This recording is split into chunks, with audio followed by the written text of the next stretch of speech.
Ang araw na ito ay ika-15 ng Pebrero. Isang 20 taong gulang na batang lalaki na nagngangalang Takatoshi Minamiyama mula sa Kyoto ang nakatagpo ng isang magandang babae na nagngangalang Emi Fukujo sa isang tren habang papunta sa kanyang paaralan sa kolehiyo. Agad siyang tinamaan dito at tinawag itong love at first sight. Si Takatoshi ay isang visual arts undergraduate. Si Takatoshi ay likas na mahiyain at noong una ay pinipigilan ang kanyang damdamin ngunit sa huli ay nagpasya na lapitan siya. Sinadya niyang hindi bumaba sa kanyang destinasyon upang makipag-usap sa kanya. Pagkababa sa kanyang istasyon, nahihiya niyang sinabi sa kanya na gusto niya siya at hiningi ang kanyang email address. Nang sabihin ng babae sa kanya na wala itong email, naisip ni Takatoshi na tumatanggi siya kaya umalis na lang siya. Ngunit pinigilan siya ni Emi at tiniyak sa kanya na hindi talaga siya gumagamit ng email. Umupo ang dalawa sa istasyon at doon ay nagkakilala. Ibinunyag ni Emi na siya ay isang 20 taong gulang na mag-aaral ng cosmetology at kamakailan lang ay lumipat siya sa lungsod. Nang tanungin siya ni Emi kung bakit gusto niyang makipag-usap sa kanya kahit napakaraming babae sa tren, sinabi sa kanya ni Takatoshi na may naramdaman siyang kakaiba dahilan para lumapit siya sa kanya at hindi niya maipaliwanag.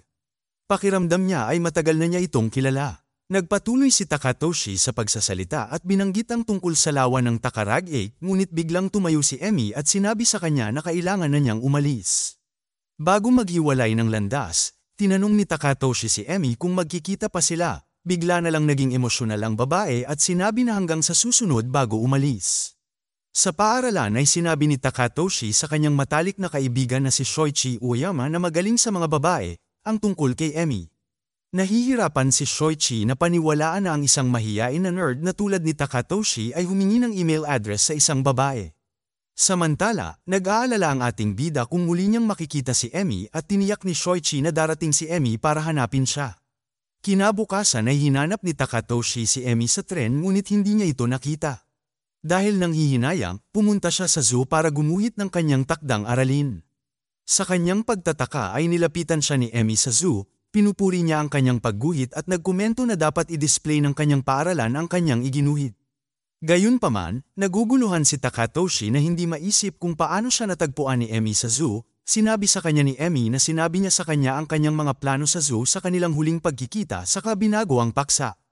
Hindi maalala ni Takatoshi kung kailan niya ito sinabi ngunit agad siyang sinabihan ni Emi na hayaan na ito at tinanong kung ano ang gusto niyang sabihin sa kanya tungkol sa lawa ng Takarag-e noong nakaraan. Sinabi ni Takatoshi na isa ito sa mga paborito niyang lugar. Dinala niya ang babae doon at ibinunyag na minsan siyang nahulog rito at muntik ng malunod sa lawa, ngunit siya ay iniligtas ng isang babae. Inihayag din ni Emi na minsan din siyang muntik mamatay noong siya ay 5 taong gulang. Ito ay isang kakaibang pagkakataon na pinagsaluhan nilang dalawa. Sa pagkakataong ito ay ibinigay ni Emi kay Takatoshi ang kanyang numero ng telepono bago humiwalay. Pagka-uwi ay sinabi ni Takatoshi kay Shoichi na sa wakas ay nakuha na niya ang numero ni Emi at hinikayat siya ni Shoichi na yayain siyang makipag-date. Pumayag si Takatoshi at tinawagan niya ang babae ngunit hindi niya alam kung paano siya yayayain, kaya naman nagsulat si Shoichi sa mga card at tinulungan siyang mapapayag ito. Kinabukasan ay nalaman ni Takatoshi na inilagay ng kanyang paaralan ang kanyang drawing sa pisara. Kasunod ng mga payo mula sa kanyang kaibigan, pumunta si Takatoshi sa magagandang lugar upang tuklasin ito ng mag-isa para maging kumpiyansa siya bago sila magkita ni Emi. Pagkatapos ay dinala ni Takatoshi si Emi sa parehong lugar at ipinaranas sa kanya ang isang kahangahangang karanasan. Dinala rin niya ito sa isang sinehan at talagang naging maayos ang kanilang date. Sa pagtatapos ng kanilang date, naglakas loob si Takatoshi na hilingin kay Emi na maging kanyang kasintahan. Sinabi ni Emi ang kanyang mga kapintasan tulad ng kanyang mga emosyon ngunit sinabi sa kanya ni Takatoshi na mahal niya ang lahat ng tungkol sa kanya at napaiyak ang dalaga dahil dito. Kinabukasan ay pumunta siya sa bahay ni Takatoshi upang tulungan itong lumipat sa kanyang bagong apartment kung saan sa wakas ay nakilala niya ang kanyang matalik na kaibigan na si Shoichi.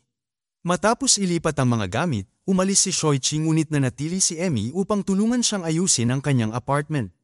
Nakahanap siya ng isang mahiwagang kahon sa isa sa mga malalaking karton at inihayag ni Takatoshi na nakilala niya ang babae na nagligtas sa kanya mula sa pagkalunod sa lawa sa isang palengke 5 taon na ang nakakaraan at siya ang nagbigay sa kanya ng kahon. Inihayag din niya na hiniling sa kanya ng babae na huwag buksan ang kahon hanggang sa muli silang magkita. Matapos ayusin ang kanyang tahanan, inihatid ni Takatoshi si Emi sa istasyon at sa daan ay nag-ipon siya ng lakas ng loob at kinakabahan na nagtanong kung maaari niyang hawakan ang kanyang kamay. Pumayag ang babae at sa unang pagkakataon ay naghawak sila ng kamay. Tuwang-tuwa si Takatoshi habang hawak niya ang kanyang kamay, habang si Emi ay muling naging emosyonal at nagsimulang umiyak. Ang dalawa ay nagsimulang gumugol ng mas maraming oras sa isa't isa. Si Emi ang nagluluto para sa kanya at nagulat siya dahil ang lasa ng kanyang luto ay kapareho sa luto ng kanyang ina. Iniisip ni Emi na baka ang kanyang ina ay naglalagay ng tsokolate sa kanyang niluluto tulad niya. Ikinamangha ito ni Takatoshi dahil hindi niya sinabi sa kanya na ang kanyang ina ay naglalagay ng tsokolate sa kanyang mga niluluto. Nagtataka si Takatoshi dahil nahuhulaan ni Emi ang mga bagay-bagay tungkol sa kanyang buhay gaya ng nauna niyang hula na ang kanyang pagguhit ng isang giraffe ay ilalagay sa paaralan. Gayunpaman, tinawanan nito ni Emi at tinanong siya kung ano ang gagawin niya kung mahuhulaan niya ang mangyayari sa hinaharap. Pabiro na sumagot si Takatoshi na magsusugal siya buong araw at magiging sobrang yaman. Patuloy na nagsasama ang dalawa at sa ika-15 araw, nagmahalan ang dalawa na muling nagpaiyak kay Emi. Gabi na naman at inihatid ni Takatoshi si Emi sa istasyon ng tren. Pagka-uwi ay nakita ni Takatoshi ang journal ni Emi sa kanyang mesa at binasa ito. Ang journal ay naglalaman ng mga hula sa hinaharap sa susunod na 15 araw. Ang una ay may petsa ng ika-16 ng Marso habang ang huli ay ika-1 ng Marso. Sa isang pahina mula ika-15 ng Marso, isinulat ni Emi na nakilala niya ang mga magulang ni Takatoshi. Tila isinulat ni Emi ang mga ito na parang pabalik sa nakaraang panahon. Pagkatapos ay nakatanggap si Takatoshi ng isang tawag mula kay Emi at nalaman na sinadya niyang iwan ang journal sa kanyang mesa. Nangako siyang sasabihin sa kanya ang lahat at hiniling sa kanya na makipagkita sa kanya kinabukasan sa kanyang silid-aralan ng alas 6 ng umaga. Hiniling din niya sa kanya na dalhin ang mahiwagang kahon. Pagsapit ng alas 12 sa orasan at bago pa makapagsalita si Takatoshi, nawala na si Emi sa phone booth na parang multo. Kinabukasan ay nagkita sila ni Emi sa silid-aralan at sinabi sa kanya na siya ay mula sa isang parallel na mundo kung saan ang oras ay gumagalaw sa kabilang direksyon. Sa madaling salita, kung ano ang kinabukasan para kay Takatoshi ay ang nakaraan para kay Emi at kabaligtaran. Ipinapaliwanag nito kung paano nalaman ni Emi na ang iginuhit ni Takatoshi ay ilalagay sa kanyang paaralan. Si Takatoshi ay hindi makapagsalita dahil sa mga pahayag at hindi naniniwala sa alinman sa mga ito sa simula. Ngunit nang sabihin sa kanya ni Emi kung paano niya nalaman ang lihim na recipe ng kanyang ina nang hindi pa siya nakikilala ay nagsimula siyang magtiwala sa kanya. Pagkatapos ay binuksan ni Emi ang kahon na ibinigay sa kanya ng babaeng nagligtas sa kanya mula sa pagkalunod. Laking gulat ni Takatoshi nang makita ang larawan ni Emi kasama siya at ang kanyang mga magulang. Ipinaliwanag niya na ang larawan ay mula sa kanyang nakaraan at ang kanya namang hinaharap. Si Emi ay pinagmamasdan si Takatoshi mula pa noong bata pa at siya ang babae na nasa hustong gulang na nagligtas sa kanya at nagbigay sa kanya ng kahon. Ipinahayag din na ililigtas siya ni Takatoshi mula sa kamatayan kapag siya ay magiging 5 taon gulang. Dahil ang kanyang mga alaala sa kanya ay kumukupas habang lumilipas ang panahon at ang kanyang oras ay lumilipas, sumusulat siya ng isang journal upang ipaalala sa kanya ang tungkol sa kanya. Sinabi rin niya sa kanya na 1 buwan lang silang magkakasama tuwing 5 taon dahil doon nagsasabay ang daigdig ni Emi at ang daigdig ni Takatoshi. Bukod dito ay 20 ang tanging edad na magkatugma ang kanilang oras at ang kasalukuyan na buwan ay ang huling pagkakataon kung saan maaari nilang ituloy ang isang relasyon. Sa kabila ng mabilis na paglipas ng panahon, sinubukan ni Emi na i-enjoy ang sandali ngunit naramdaman ni Takatoshi na sumasalungat ang tungkol sa peking katangian ng relasyon nila ni Emi. Sinabi niya sa kanya na hindi siya maaaring magpatuloy sa ganito, na nagsasabing ayaw niyang gumawa ng script mula sa diary ng isang tao. Nagkita sila ng kanyang kaibigan sa laundry, hindi nagbubunyag ng anumang mga detalye patungkol sa mga sinabi ni Emi at tungkol sa paglayo nila sa isa't isa.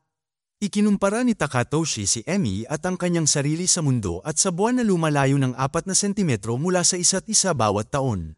Gayunpaman, sinabi sa kanya ni Shoichi na nagbibigay ito sa kanila ng higit na dahilan upang sulitin ang oras na natitira nilang magkasama. Sa oras na yun ay biglang naintindihan ni Takatoshi ang dahilan kung bakit laging nagiging emosyonal si Emi. Ang unang pagkikita ng dalawa sa tren ay ang huling makikita pala ni Emi si Takatoshi. Ngunit kumikilos pa rin si Emi na para bang unang beses niyang nakilala si Takatoshi. Nang napagtanto ito, nalungkot si Takatoshi dahil isinakripisyo ni Emi ang kanyang damdamin para lang manatiling may kaugnayan sa kanya kaya agad niya itong tinawagan at humingi ng tawad. Mula sa araw na yun ay ginugugol ng dalawa ang kanilang natitirang mga araw na magkasama na pinahahalagahan ang bawat sandali na magkasama. Noong ika-15 ng Marso ay dinala ni Takatoshi si Emi sa kanyang bayan at ipinakita niya sa kanya ang paborito niyang restaurant. Gustong-gusto ni Emi ang pagkain at ipinapadyak ang kanyang paa sa sahig na parang bata sa tuwa. Sa isang flashback na eksena, sinabi ni Takatoshi kay Emi na naglalaro lang siya ng football dahil gustong-gusto ng kanyang ama na makita siyang naglalaro nito. Sinabi niya sa kanya na kapag lumaki siya, gusto niyang maging isang comic artist. Pagbalik sa kasalukuyan, ang dalawa ay pumunta sa mga magulang ni Takatoshi. Malamig ang pagtanggap sa kanila ng kanyang ama ngunit tuwang-tuwa ang kanyang ina na makita ang kanyang kasintahan. Ang ina ni Takatoshi ay naghanda ng hapunan para sa kanila at sinabi kay Emi ang tungkol sa kanyang pagkabata. Nang umalis ang ama ni Takatoshi pagkatapos kumain ng hapunan, sinabi ng kanyang ina kay Emi na malamig lang ang kanyang pagkilos sa harap ng iba ngunit sa kaibuturan niya ay labis siyang nagmamalasakit sa kanyang anak. Pagkatapos ay kumuha sila ng parehong larawan ng pamilya mula sa kahon bago umalis. Sa kanilang pag-uwi ay napaiyak si Takatoshi na nawalan ng pag-asa sa pamilya na hindi niya masisimulan kasama si Emi. Dumating na sa wakas ang ika-16 ng Marso, ito na ang huling araw na magsasama sila ng magkatugma ng araw. Ito ang huling araw para kay Takatoshi habang ito ang unang araw para kay Emi. Hindi naaalala ni Emi kung anong nangyari sa kanila ni Takatoshi sa nakaraang 30 araw na magkasama, dahil tuwing hating gabi ay isang bagong Emi ang nakakasalamuhan ni Takatoshi. Nagkita sila sa silid-aralan ni Takatoshi dahil balak na niyang iguhit siya simula pa noong una niya itong makita. Si Emi ay may isang journal kung saan isinulat niya kung paano niya ginugugol ang kanyang oras kasama si Takatoshi ayon sa sinabi sa kanya ng 25 taong gulang na si Takatoshi. Kaya hiniling niya sa isang 20 taong gulang na Takatoshi na sabihin ang lahat tungkol sa kanilang oras na magkasama sa huling 30 araw sa mas maraming detalye hanggat maaari. Hiniling niya ito dahil simula ngayon ay balak niyang gamitin ang bagong journal na ito para maalala muli ang kanilang pinagsamahan. Pagkatapos ay masayang ipinaliwanag sa kanya ni Takatoshi ang tungkol sa masasayang araw habang siya ay iginuguhit na nagpaiyak sa kanya. Nang maglaon, nanatili si Takatoshi kasama si Emi hanggang hating gabi. Ilang sandali bago ang hating gabi, tinanong siya ni Emi kung anong klaseng kasintahan siya at kung masaya ba ito para sa kanya. Sinabi sa kanya ni Takatoshi na ang huling 30 araw na kasama siya ang pinakamagandang yugto ng kanyang buhay, sinabi rin niya sa kanya na hindi sila magkakalayo. Ang mga gilid ay itinali sa isang singsing na nag-uugnay sa kanila bilang iisang tao. Sa wakas ay umabot na sa 12:00 ang orasan at nawala na si Emi. Nainis si Takatoshi ngunit nang naunawaan na niya ang katotohanan, huminahon na siya. Lumipas ang 5 taon, si Takatoshi ay 25 na ngayon. Nakilala niya ang isang 15 taong gulang na si Emi at ipinakita sa kanya ang iginuhit niyang larawan 5 taon na ang nakakaraan. Napansin ni Emi kung paano ang hinaharap na Takatoshi ay mas mature at kahanga-hanga. Pagkalipas ng karagdagang 10 taon, iniligtas ni Takatoshi ang 5 taong gulang na si Emi mula sa isang sunog sa festival. Ang pelikula pagkatapos ay pinutol sa isang pagsasali ng pelikula na ipinakita mula sa pananaw ni Emi na pabalik, na nagtatapos sa pagkikita nila ni Takatoshi noong ika-15 ng Pebrero sa tren, ang kanyang huling araw na nakita niya siya. Dito na nagtatapos ang kwento, sana ay nagustuhan mo ito. Kung hindi ka pa nakasubscribe ay mag-subscribe ka na upang matulungan mo ang channel na ito. Mag-comment ka na rin tungkol sa kwento. Salamat!